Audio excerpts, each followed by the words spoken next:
Hello viewers, నేను Rohan. Welcome to social post. చైనాలో MBBS చదవడానికి ఎంత ఖర్చు అవుతుంది? ఒకవేళ స్టూడెంట్ హాస్టల్లో ఉండి చదువుకుంటే ఎంత ఖర్చు అవుతుంది? హాస్టల్ లేకుండా బయట నుంచి ఉండి చదువుకుంటే ఎంత ఖర్చు అవుతుంది? ఇండియాలో ఎంబీబీఎస్ చేయడానికి ఎంత ఖర్చు అవుతుంది? కంపేర్ టు చైనాలో చదువుకుంటే ఎంత ఖర్చు అవుతుంది? చైనాలో ఎంబీబీఎస్ చదవాలంటే స్కాలర్షిప్ ఏమైనా వస్తుందా? అంతర్జాతీయంగా గుర్తింపు ఉన్న యూనివర్సిటీలో చదవాలంటే తక్కువ ఎంత ఖర్చు అవుతుందో మనం తెలుసుకునే ప్రయత్నం చేద్దాం. ఈరోజు మనతో పాటు ఈడీ ప్లస్ నుంచి వెంకరెడ్డి గారు ఉన్నారు. ఆయనతో మాట్లాడదాం. నమస్తే వెంకరెడ్డి గారు. నమస్తే. చైనాలో ఎంబీబీఎస్ చేయడానికి మొత్తం ఖర్చు ఎంత అవుతుంది? లివింగ్ కాస్ట్ ఇలాంటివన్నీ కాకుండా ఇంకేమైనా ఎక్స్ట్రా ఖర్చులు ఏమైనా ఉంటాయండి? జనరల్గా ప్రతి పేరెంట్కి ఉన్న ఫస్ట్ క్వశ్చన్ ఏంటంటే ఎంత ఖర్చు వస్తుంది, ఆ బడ్జెట్కి నేను తూగగలనా లేదా అనేది ప్రతి ఒక్క పేరెంట్ ఆలోచన చేస్తాను. ఎగ్జాక్ట్లీ. జనరల్గా చైనాలో వచ్చేసి ఆల్మోస్ట్ ఫీజు వచ్చేసి 2.5 లక్షల నుంచి 3.5 లక్షల వరకు ట్యూషన్ ఫీజు ఉంటుందండి. అండ్ ఫుడ్ అండ్ అకామిడేషన్కి సంవత్సరానికి వచ్చేసి 1,00,000 నుంచి 1,25,000 ఉంటుంది. ఇవే కాకుండా ఫస్ట్ ఇయర్ వచ్చేసి ఒక 2 లక్షల రూపాయలు అదనంగా ఖర్చు అవుతుందండి. అది దేనికి అంటే వాళ్ళ వీసా ఖర్చులు కానీ, తర్వాత వాళ్ళ డాక్యుమెంటేషన్ ఛార్జెస్ కానీ, ఇలాంటివన్నీ ఒక 2 lakhs ఎక్స్ట్రా ఉంటుందండి. ఓకే. అండ్ రఫ్లీ వచ్చేసి మనం క్యాలిక్యులేట్ చేసుకుంటే ఆల్మోస్ట్ 25 to 30 lakhs మధ్య వాళ్ళ కోర్స్ అనేది కంప్లీట్ అవ్వడం జరుగుతుంది. ఓకే. ఇండియాలో ఎంబీబీఎస్ చేయాలంటే ఎంత ఖర్చు అవుతుంది? చైనాకి ఇండియాకి డిఫరెన్స్ ఏంటండి? జనరల్గా ఇండియాలో ఎంబీబీఎస్ చేయాలి అని అంటే మనం 3 రకాల సీట్లు ఉంటాయండి. ఒకటి కౌన్సిలింగ్ ద్వారా వచ్చేది, రెండోది వచ్చేసి ఎన్ఆర్ఐ కోటా, మూడు వచ్చేది ఇన్స్టిట్యూషనల్ కోటా అని చెప్పేసి ఉంది. A category, B category and NRI category. A category సీట్ల ఫీజు చాలా తక్కువ ఉంటుందండి. బి కేటగిరీ ఫీజు వచ్చేసి సంవత్సరానికి వచ్చేసి 8.5 lakh to 11 lakh చేంజ్ దాకా ఉంటుంది. అదే ఎన్ఆర్ఐ కోటా వచ్చేసి 20 to 25 lakhs వరకు ఉంటుందండి ఎవ్రీ ఇయర్. అంటే దాన్ని బట్టి మీరు క్యాలిక్యులేట్ చేసుకుంటే ఆల్మోస్ట్ 40-45 lakhs నుంచి వీళ్ళ ఫీజు అనేది ఉంటుంది. లేదు అని అంటే 1,25,00,000 రూపాయల వరకు ఎన్ఆర్ఐ కోటా ఫీజు ఉంటుంది. ఓకే. సో ఈ విధంగా మనం కంపేర్ చేసుకున్నప్పుడు చైనా అనేది చాలా తక్కువలో వీళ్ళకి వరల్డ్ క్లాస్ క్వాలిటీ ఎడ్యుకేషన్ అనేది దొరుకుతుంది. అంటే చైనా ఫీజుల్లో ఏమైనా హిడెన్ ఛార్జెస్ ఉంటాయండి?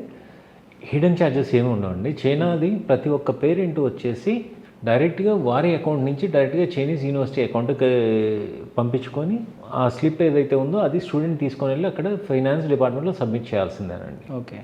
There is no middle men ప్రమేయం అనేది ఉండదండి. కంపల్సరీగా స్టూడెంట్ వాళ్ళ పేరెంట్ అనేది వాళ్ళ అకౌంట్ నుంచి అక్కడ చైనీస్ యూనివర్సిటీ అకౌంట్కి ట్రాన్స్ఫర్ చేసుకొని ఇచ్చేసుకోవడం తప్ప ఇంకోటి ఉండదు. చైనా ఎంబీబీఎస్కి స్కాలర్షిప్ ఏమైనా ఉంటాయా? ఒకవేళ ఉంటే ఎంత వచ్చే అవకాశం ఉంది అండి? ఇది చాలా మంచి క్వశ్చన్ రోహన్. జనరల్గా చైనాలో స్కాలర్షిప్స్ అంటే ప్రతి యూనివర్సిటీ స్కాలర్షిప్స్ అనేది ఇవ్వడం జరుగుతుంది. ఓకే. కాకపోతే ఈ మెడిసిన్ అనే సబ్జెక్ట్కి జనరల్గా they don't encourage the direct scholarships అనేది ఉండవు. ఎప్పుడైతే స్టూడెంట్ అక్కడ జాయిన్ అయిన తర్వాత ఫస్ట్ ఇయర్ మార్క్స్ని బేస్ చేసుకొని వీళ్ళకి స్కాలర్షిప్ అనేది ఇవ్వడం జరుగుతుంది. జనరల్గా ఇక్కడ స్టూడెంట్స్కి యొక్క మార్క్స్ ఆధారంగా అక్కడ ఫస్ట్ ఇయర్ కంప్లీట్ అయిన తర్వాత వారి యొక్క మార్క్స్ ఆధారంగానే వీళ్ళకి స్కాలర్షిప్స్ అలాట్మెంట్ అనేది జరుగుతుంది. ఓకే. వీటిలో మనం చూస్తే ఒక్కొక్కసారి ఆల్మోస్ట్ ఫీజ్ అనేది టోటల్గా వేవ్ ఆఫ్ ఇవ్వడం జరుగుతుంది, లేదు అంటే half of the fees reimburse చేయడం జరుగుతుంది. ఈ విధంగా ఉంటాయి. So almost I can say ఆ రకంగా చూసుకున్నా కానీ మోస్ట్ ఆఫ్ ద స్టూడెంట్స్కి వచ్చేసి ఏదో ఒక రకమైన స్కాలర్షిప్ అనేది డెఫినెట్గా వస్తుంది. ఓకే.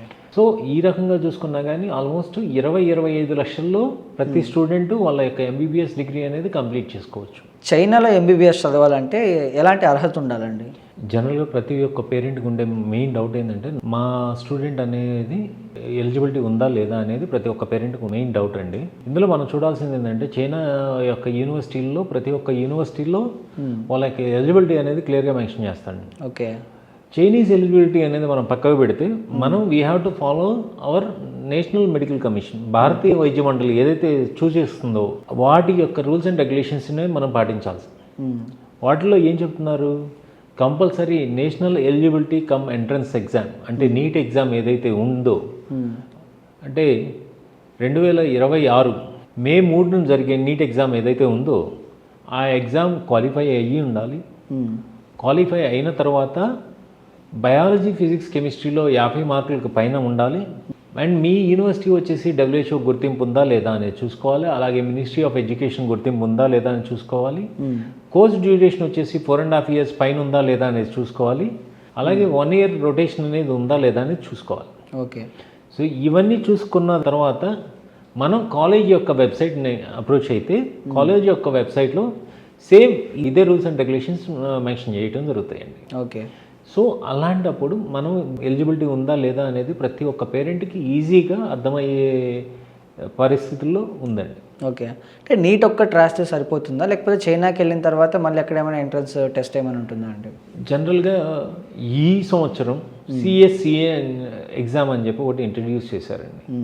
ఇందులో ఏంటంటే బయాలజీ, ఫిజిక్స్, కెమిస్ట్రీ ఎగ్జామ్ ఉంటుంది. అది ఎవ్రీ మంత్ ఒకరోజు ఉంటుందండి. సో ప్రతి ఒక్క student has to appear for that. అది అన్ని యూనివర్సిటీస్కి మ్యాండేటరీ అంటే అన్ని యూనివర్సిటీస్ కాదండి, కొన్ని యూనివర్సిటీస్కి అయితే mandatory. And but we recommend the students to right that exam. Okay. ఎందుకు అని అంటే ఆ ఎగ్జామ్లో కానీ మంచి స్కోర్ చేస్తే స్కాలర్షిప్స్ అనేది అవైలబిలిటీ అనేది ఈజీగా ఉంటుందండి. ఓకే.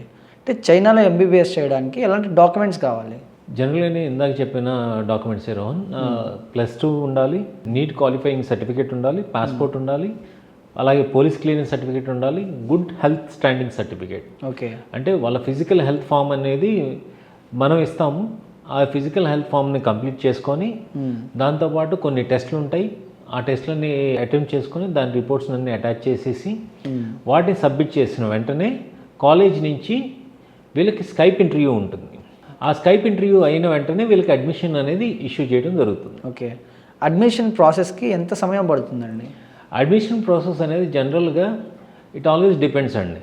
అంటే మనకి ఇందులో పోలీస్ క్లియరెన్స్ సర్టిఫికేట్ ఉంది, అది జనరల్గా 1 వీక్ 10 డేస్ పడుతుంది. సో అలాగే ఈ కాలేజ్ యొక్క ఎంటైర్ ప్రాసెస్ అంటే వాళ్ళ ఇంటర్వ్యూ సెషన్స్ అవనివ్వండి, లేదు వాళ్ళ యొక్క ఫార్మాలిటీస్ ఏదైతే స్కైప్ ఇంటర్వ్యూస్ కానీ ఇలాంటివన్నీ కానీ ఎట్లేదన్నా కానీ మనం 3 to 4 వీక్స్ అయితే డెఫినెట్గా వీ హ్యావ్ టు కన్సిడర్ అండి. ఓకే.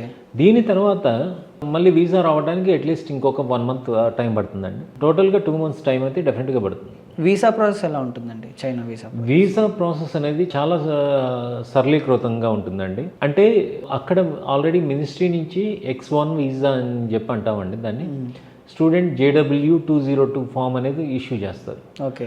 ఇష్యూ చేసిన తర్వాత ఆ ఫామ్ ఇండియా వచ్చిన తర్వాత మనం ఈ స్టూడెంట్ యొక్క పాస్పోర్ట్ని, ఫొటోస్ని, అలాగే వాళ్ళ యొక్క రిక్వైర్డ్ డాక్యుమెంట్స్ ఏదైతే ఉన్నాయో అవన్నీ మనం ఇక్కడ ఈ ఢిల్లీలో ఉన్న చైనీస్ ఎంబసీకి పంపిస్తే వారు స్టాంప్ వేసి స్టూడెంట్ వీసా స్టాంప్ వేసి పంపిస్తారండి. ఓకే. స్టూడెంట్ వీసా వచ్చిన తర్వాత అక్కడికి వెళ్ళినాక కాలేజ్ వాళ్ళు దాన్ని స్టూడెంట్ పర్మిట్కి కన్వర్ట్ చేస్తారు. ఇలా ఎవ్రీ ఇయర్ ఆ పర్మిట్ అనేది రెన్యువల్ చేసుకోవాల్సి ఉంటుంది. అంటే అక్కడ ఎంబీబీఎస్ కంప్లీట్ చేసిన తర్వాత చైనాలో ఆ డిగ్రీ ద్వారానే మనకు జాబ్ వీసా వస్తుందా, లేకపోతే రాకపోతే ప్రాసెస్ ఎలా ఉంటుంది? జనరల్గా 99.9% ఆఫ్ ద స్టూడెంట్స్ చైనాలో స్థిరపడి జాబులు చేద్దాం అనుకునే వాళ్ళు చాలా తక్కువ అండి. ఎవరో 100కి 1-2 they want to settle in China. So అలాంటి స్టూడెంట్స్కి డెఫినెట్గా ఏంటంటే మీరు అన్నట్టుగా ఈ డిగ్రీ అనేది ఇందాక మనం NMC రూల్స్ అండ్ రెగ్యులేషన్స్ మాట్లాడుకున్న టైంలో కూడా కంపల్సరీ మీకు ఆ డిగ్రీ అనేది లోకల్ స్టూడెంట్స్కి అట్ పార్ ఉందా లేదా, మీరు ఆ డిగ్రీతో చైనాలో జాబ్ చేయగలరా లేదా, ఇలాంటివన్నీ చూసుకున్న తర్వాతే మీకు ఈ మన ఇండియాలో లైసెన్సింగ్ కూడా జరుగుతుంది. So all the Chinese universities are at par with that one, but subjected to the licensing exams. Okay. ఈ లైసెన్సింగ్ ఎగ్జామ్స్ ఎప్పుడైతే పాస్ అవుతామో then you can able to practice in China and you can do the job అండి. Okay. లేని పరిస్థితుల్లో వాళ్ళు India వచ్చి FMG exam ఇచ్చుకుంటారు, FMG pass అవుతారు. లేదంటే యూఎస్కి వెళ్ళే వాళ్ళు USMLE ఎగ్జామ్ ఇచ్చుకుంటారు, యూకేకి వెళ్ళేవాడు ప్లాబ్ ఎగ్జామ్ ఇచ్చుకుంటాడు, అలాగే కెనడాకి వెళ్ళేవాడు కెనడా లైసెన్సింగ్ ఎగ్జామ్ ఇస్తాడు, ఆస్ట్రేలియాకి వెళ్ళేవాడు AMC ఎగ్జామ్ ఇస్తాడు, న్యూజిలాండ్కి వెళ్ళేవాడు న్యూజిలాండ్. ప్రతి కంట్రీ యొక్క లైసెన్సింగ్ ఎగ్జామ్ రాయడానికి ఈ స్టూడెంట్లకి ఎలిజిబిలిటీ ఉంది.